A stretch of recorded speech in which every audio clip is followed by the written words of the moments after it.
Greetings, this is Dyslexy from the Arma community group Shack Tactical. In cooperation with Bohemian Interactive, I'm creating a series of videos to explain some of the basics of Arma 3. Today we'll be discussing the usage of two types of specialized infantry roles, the sniper and the anti-tank or anti-aircraft launcher team. We'll be covering general tips of how they can be employed effectively. Snipers are designed to scout and engage enemies from greater distances than typical infantry, while launcher teams can knock out heavy vehicles that infantry are otherwise powerless to defeat. We'll look at snipers first, then move on to the launcher teams next. Snipers tend to operate in small groups some distance from supporting forces. Due to this, you must take extra measures to conceal yourself and avoid drawing undue attention from the enemy. Your ghillie suit is intended to camouflage as well as break up your silhouette to make it harder to detect.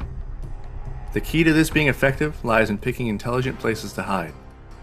Nobody's going to believe that a bush laying on a road isn't a person, whereas picking a wooded area or patches of terrain that match the ghillie's colors is using it the way it was meant to be used. The same can be said of movement. A key distinguishing feature between an actual bush and a sniper in a ghillie suit is that the bush isn't going to stand up and start walking. So stay low, move slowly, and take your time. Be aware that being a sniper isn't all about racking up a kill count from a distance. A good sniper team not only delivers precision fires, they also deliver intelligence. Spotting the enemy and communicating this to the rest of the team can be more significant than just popping off shots. Sometimes you'll do far more damage simply by talking your teammates through an area, warning them of dangers, or helping them to focus their efforts. When you do need to shoot, you'll want to have a solid understanding of what you're using as a weapon, how far you're shooting, and how that distance influences things, as well as what your target should be. We'll look at the M320 rifle as an example of a sniper's weapon. This is a .408 caliber rifle with a 7-round magazine and a high-power scope. Looking through the scope reveals a standard mil-dot reticle. This is a first focal plane reticle, which means that the reticle scales according to the zoom level. The details of how mil-dot ranging works is a bit beyond this video, but if you intend to be a high-speed sniper, you'll want to look into it. Usage of a rangefinder simplifies the process, which most sniper spotter teams will have access to in some form. Arma 3 allows you to adjust your sight ranging.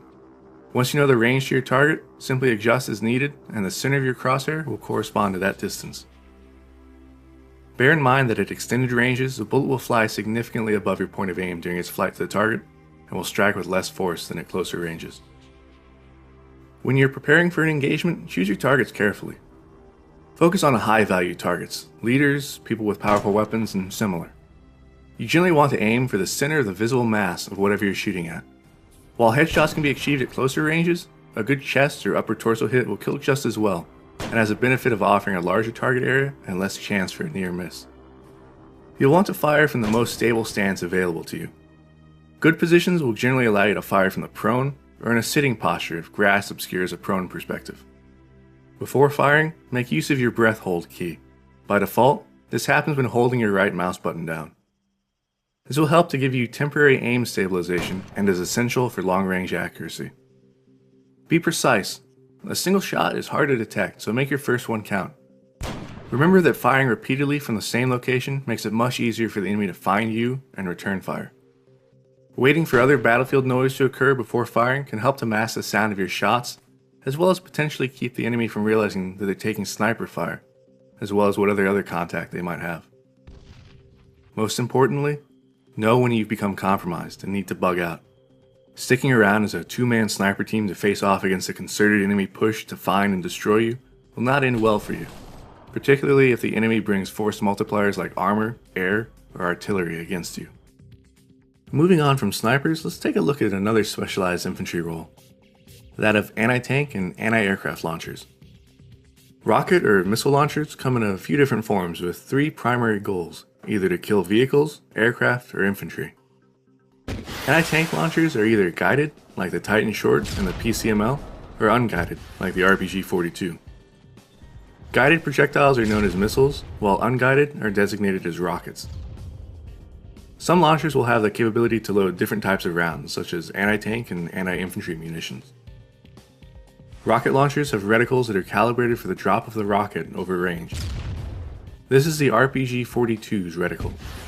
You can see that there are crosshairs corresponding to the point of aim from 50 to 500 meters. To use it, match the distance of your target with the correct reticle aim point and take your shot. Missile launchers, on the other hand, are primarily concerned with locking on the targets, be they anti-tank launchers or anti-aircraft. To lock, click your right mouse button while aiming at a target. You'll see a box appear, then a diamond fade in over it. When the diamond turns solid, your lock is acquired and you can fire your missile. The Titan Short is one launcher with some additional functionality. While it can lock on the targets and automatically track them, it can also be fired in an unlock mode, in which it will track along with the launcher's aim point. This can be used to precisely engage structures, infantry, or other targets that can't otherwise be locked. When it comes to the tactics used with launchers, the general theme is to act in a manner that respects the tremendous power of the sorts of vehicles and aircraft you'll be engaging. Agitating a tank by missing it with an anti-tank rocket is not conducive to your long-term survival. It's better to just blow them up and be done with it on the first shot, so make that first shot count. You generally want to strike armored targets either on their sides, their rear, or from above. The frontal armor is the strongest and hardest to defeat. Also, keep in mind where they're looking. You can tell where the driver and gunner are looking by the orientation of the vehicle and the turret. Firing from the front means the driver is likely to see your launch signature and communicate to the rest of the crew, as well as try to evade it. While firing when the turret is facing you, it's an easy way to get yourself promptly exploded. Try to fight vehicles in dense terrain. It's much easier to knock out a tank or similar in an urban area at close range than it is to try and hit them from a distance in more open terrain. Luring vehicles into towns or cities also allows you to fire them from above, making it that much harder for them to counter you. Try to select keyhole positions in which you can only be seen or engaged from a narrow angle. Knocking out a tank is great, but if his buddies saw you fire and return the favor, your victory celebration may be dramatically cut short. If you're using rockets against armor, it helps to have multiple gunners ready to engage. If the first gunner misses, he can rapidly communicate the adjustment needed to the second gunner, who can use that information to improve his chances for a hit. When dealing with aircraft, one must keep in mind that many are equipped with flare dispensers designed to lure heat-seeking missiles away from the target aircraft.